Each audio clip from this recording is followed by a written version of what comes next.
Break બાદ આપનું સ્વાગત। નવસારીના જલાલપોરમાં ખેડૂતનું અપહરણ કરવામાં આવ્યું। પનાર ગામે તેની જ કારમાં ખેડૂતનું અપહરણ કરાયું। ખેડૂતનું અપહરણ કરી અને 4 ઈસમોએ તેને બંધક બનાવ્યા હતા। ખેડૂતને બંદૂક અને છરાની અણીએ બંધક બનાવ્યા, જેમાં 8,45,000ની મત્તા લઈને અપહરણકારો ફરાર થઈ ગયા છે। ખેડૂતે 4 અપહરણકારો વિરુદ્ધ ફરિયાદ નોંધાવી છે। નવસારીના જલાલપોરમાં ઘટના સામે આવી, જેમાં એક કારમાં એક ખેડૂત જઈ રહ્યા હતા। 4 શખ્સોએ તેમની કારમાં તેનું અપહરણ કરી અને બંધક બનાવ્યા હતા।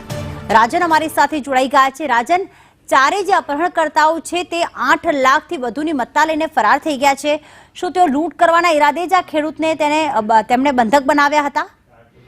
जी बिल्कुल प्रीति, आपने आज घटना बनी है ते अंगेनी पूरती विगतो आपू तो नवसारी जिल्लाना जलालपुर तालुकामां पनार नजीक खरताड़ गाम जे छे त्यां खेडूतनी जमीन आवेली छे। जमीन जोवाना बहाने आ 4 अपहरणकारो जे छे ए त्यां આવ્યા હતા। જમીનની વાતચીત ખરીદ બાબતેની ખેડૂત જોડે કરી રહ્યા હતા અને તે દરમિયાન અચાનક જ 4 ઈસમો પૈકી એક ઈસમે છરી અને બંદૂક જેવું હથિયાર બતાવીને ખેડૂતને તેની જ કારની અંદર બંધક બનાવી લીધા હતા અને ત્યારબાદ એનું અપહરણ કરી લીધું હતું। ત્યારબાદ ખેડૂતનો જે પરિવાર છે એને ધાક ધમકીઓ આપી રૂપિયા અને દાગીના મંગાવ્યા હતા।